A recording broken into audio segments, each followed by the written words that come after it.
14 minutos ya pasaron de las 19 horas. Estamos aquí en el jueves de Pajaritos en el Aire, en el jueves de X5 Radio. Hasta las 21 horas te acompañamos. Ha llegado el momento de una entrevista especial, porque estamos hablando de la Operación Cóndor.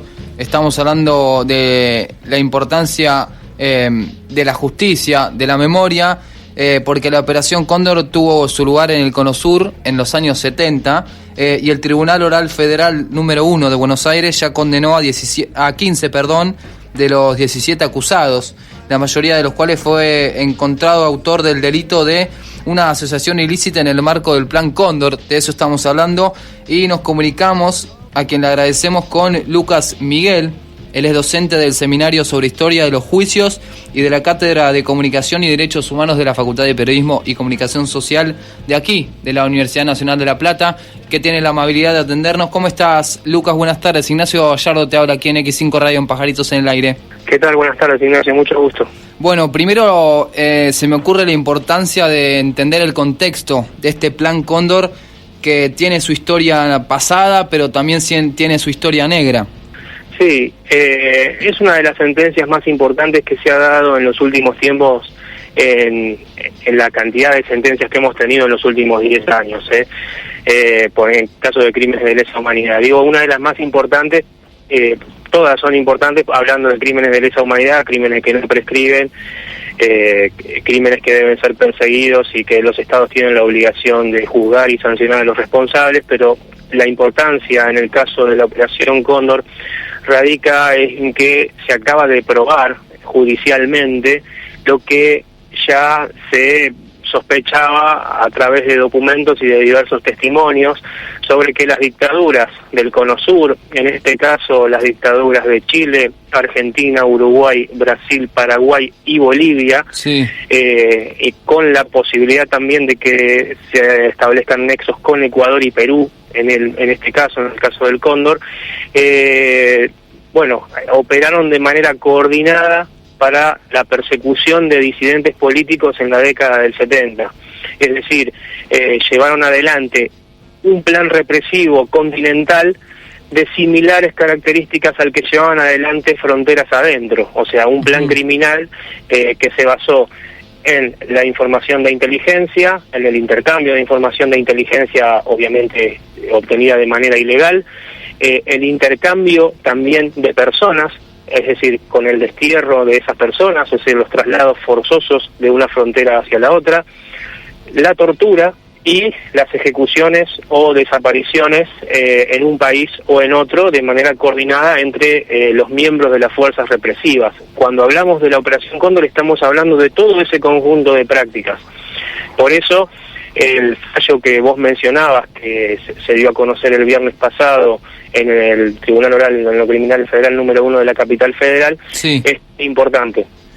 Lucas, también se me ocurre pensar en esto de la organización ilícita transnacional, y que sea una de las primeras, si no la primera. Habla también de una coordinación que también quizás tiene su historia arraigada en muchos personajes nefastos que ahora están siendo condenados. Si me podés comentar algunos de los principales países. Sí, claro.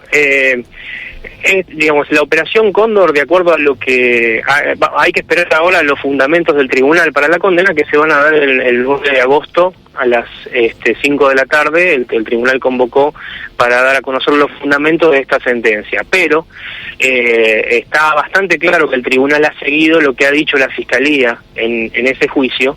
El fiscal Pablo Ubiña y la fiscal Mercedes Mogilanqui han señalado en su alegato que la Operación Cóndor nació, y esto lo dicen en base a los documentos, como una necesidad primera que vio la dictadura de Augusto Pinochet en Chile. Fue una de las primeras de la década del 70, de la dictadura, a partir del golpe de Estado del 11 de septiembre de 1973 en Chile, y por la modalidad que adoptó represiva, donde llevó adelante ejecuciones en lugares públicos como el Estadio Nacional, sí, y persecución, pero también permitió todo esto entre comillas, ¿no? Permitió que gente se fuera del país, expulsada del país, permitió en relación con lo que hicieron otras dictaduras, que fueron, secuestraron y desaparecieron. Muchos militantes políticos del gobierno de Allende se pudieron exiliar, y desde el exterior comenzaron obviamente una campaña contra los usurpadores del gobierno en Chile, y eso fue lo que le preocupó a Pinochet, y creó la Dirección de Inteligencia Nacional, la DINA, que fue la encargada de realizar las operaciones de inteligencia y represivas contra los militantes políticos. Y fue el jefe de la DINA, Manuel Contreras, el que se encargó de empezar a coordinar con con las diferentes fuerzas armadas del continente. Uh-huh. Y es así que se conectó con los militares de Argentina. Primero, una suerte de intercambio de información, establecer lazos y nexos para intercambiar información de inteligencia. Lo más llamativo de todo esto es que Argentina y Chile en ese momento tenían problemas limítrofes y eran potenciales enemigos en guerras que se podrían haber dado tranquilamente en la década del 70, pero que para el caso de lo que ellos denominaban lucha contra la subversión, que era la represión ilegal, tenían muy buen diálogo. Y entonces empezaron a intercambiar esa información. Y recién, a fines del año 75, cuando ya aquí las Fuerzas Armadas en Argentina tenían entre uno de sus jefes al general Jorge Rafael Videla, que a postre fue poquitos meses después el que encabezó el golpe de Estado, en noviembre del 75, se realiza la primera reunión en Santiago de Chile con representantes de estos países que mencionábamos: Bolivia, Paraguay, Argentina, Chile, Brasil y Uruguay, y rubrican un acta que le da el nacimiento a la asociación ilícita.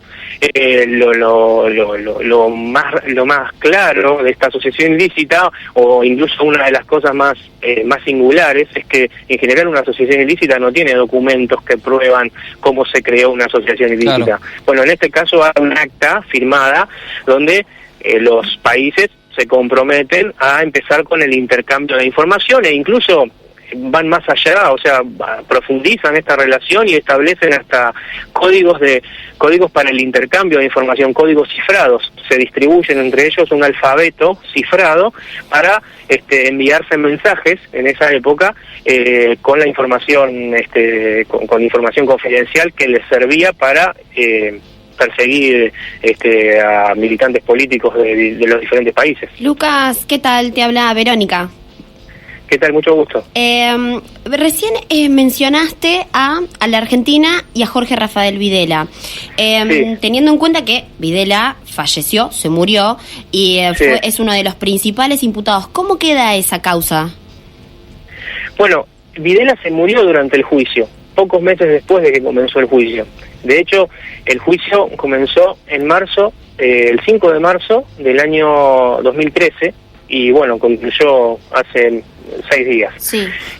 Videla era, digamos, uno de el imputado con mayor cantidad de casos, sí, imputados, y esos casos, al morir Jorge Rafael Videla, quedaron excluidos del debate porque no se les podía atribuir a alguien, y cuando el imputado se muere se lo sobresee en la causa, es decir, se establece su inocencia por imposibilidad de juzgarlo, de manera que esos casos se cayeron en los casos de Videla, pero sin embargo el tribunal tuvo en sus manos para juzgar la operación Cóndor alrededor de un centenar de hechos de desaparición forzada de ciudadanos de los distintos países que mencioné, en particular de Uruguay, y de Uruguay y de Argentina. Los uruguayos víctimas en esta causa sumaban 48, nada más y nada menos.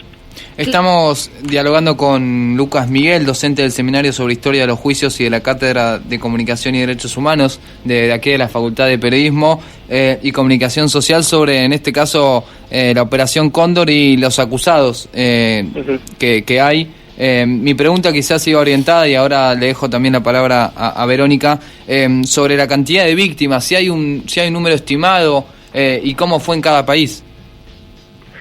Mira, en realidad en cada país eso se está investigando, o por lo menos se está comenzando a investigar. Por eso también ha sido importante esta sentencia, porque de alguna manera todos los actores que estaban procurando una sentencia condenatoria, como las organizaciones de derechos humanos, la propia Fiscalía, dicen, bueno, esto es importante porque va a ayudar para que otros países avancen con las investigaciones. Lo que ocurre con un proceso de estas características, como en el caso de la Operación Cóndor, es que fue un proceso larguísimo. Comenzó con una denuncia allá por el año 1999, sí.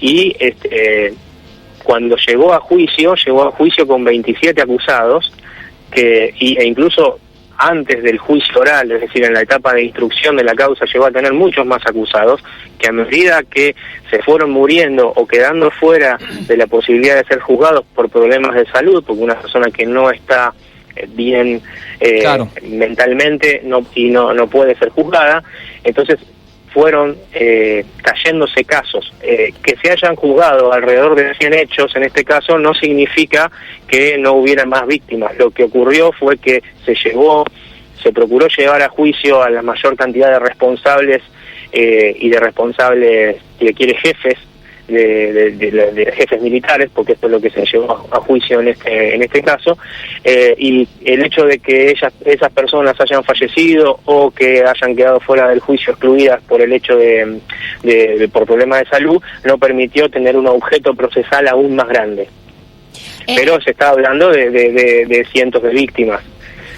Lucas, como sí, última pregunta, y me parece relevante, ¿cómo es el tema de la cobertura mediática con respecto a esto último que sucedió y con respecto a lo anterior? Si los medios fueron cómplices también de este plan. Bueno, es interesante la pregunta sobre los medios, porque una de las características que tuvo la Operación Cóndor también fue la realización de operaciones psicológicas. Sí. Las operaciones psicológicas están regladas en los reglamentos militares que se utilizaron en la época como un arma más para la acción militar. Sí. Y esa acción psicológica se llevaba adelante convenciendo a la población de lo que estaba sucediendo o de lo que querían que convencer a la población. Entonces se llevaron adelante operaciones como, por ejemplo, la denominada Operación Colombo. Es un caso muy conocido en Chile, donde se presentaron como muertos en enfrentamientos en Argentina a víctimas de la dictadura chilena, que en realidad habían sido asesinadas por la dictadura en su país. Pero eso se presentó en los propios medios de comunicación. Así se hizo, claro, digamos. Y así, se utilizó a los medios de comunicación como una forma más de blindar, digamos, el plan. ¿Cómo? De blindar, digamos, lo que estaba pasando verdaderamente. Claro, sí, se brindaban informaciones falsas. Y una cosa más interesante. Hace poco, la Procuración General de la Nación, hace 2 meses, anunció que había encontrado un documento entre los archivos del agente chileno Enrique Arancibia Clavel. Enrique Arancibia Clavel era un espía chileno de la DINA que trabajaba para la Embajada de Chile en Buenos Aires. Fue condenado a principios de la década pasada por el asesinato del jefe del ejército en Buenos Aires y de su esposa con la colocación de una bomba debajo de su auto. Esto ocurrió en Buenos Aires en el año 75. Y este personaje, Arancibia Clavel, que después fue asesinado cuando estaba en prisión domiciliaria en el año 2011, tenía un archivo muy importante que fue secuestrado por la justicia, y en ese archivo decía, entre otras cosas, que lo unía una amistad con Vicente Mazot, que es el director de la nueva provincia, que está imputado por crímenes de lesa humanidad. Y está imputado en una causa que ahora se está dirimiendo en la Cámara de Casación por crímenes de lesa humanidad en Bahía Blanca. Pero contaba Arancibia Clavel que Mazot le había pedido en su momento información sobre la infiltración soviética en América Latina por la compra por parte de el gobierno peruano de armamento a la Unión Soviética en aquella época, y que quería esa información para hacer campañas, en este tono lo decía, hacer campañas en sus medios. Recordemos que Mazzotti era, además de uno de los miembros del directorio de la nueva provincia, era secretario de redacción por entonces de la ultraderechista revista Cabildo en Buenos Aires. O sea, le estaba pidiendo información de inteligencia a la embajada chilena para también hacer una campaña que es una de las cuestiones por las que está imputado, o sea, realizar acciones de operación psicológica sobre la población a través de los medios de comunicación. Lucas. Así que fíjense las relaciones que había. Es muy vasto el material que hay en la documental, de la información documental, pero esa es una muestra de las implicancias que tuvo ese sistema. Lucas, sabemos que andás corto de tiempo, igualmente agradecerte desde aquí, desde X5 Radio, desde Pajaritos, la importancia de tu palabra, porque ha sido muy claro, y estaremos retomando este caso en agosto, porque me parece muy importante ponerlo sobre la mesa y también recordar lo que fueron los 70 en el Cono Sur y este plan Cóndor que está vigente.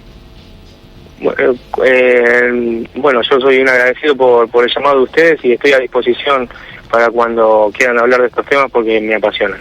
Dale, perfecto, estaremos obviamente en comunicación. Te mando un abrazo muy grande. Un abrazo y saludos a todos. Bueno, Verónica, pasaba Lucas Miguel, docente del seminario sobre historia de los juicios y de la Cátedra de Comunicación y Derechos Humanos de la Facultad de Periodismo. Súper interesante, seguramente. Muy claro, aparte. Seguramente estará colgada en nuestras redes sociales después del trabajo que hará Antual Brunetti, que también le mandamos un saludo grande. En nuestras redes sociales que también pueden comunicarse.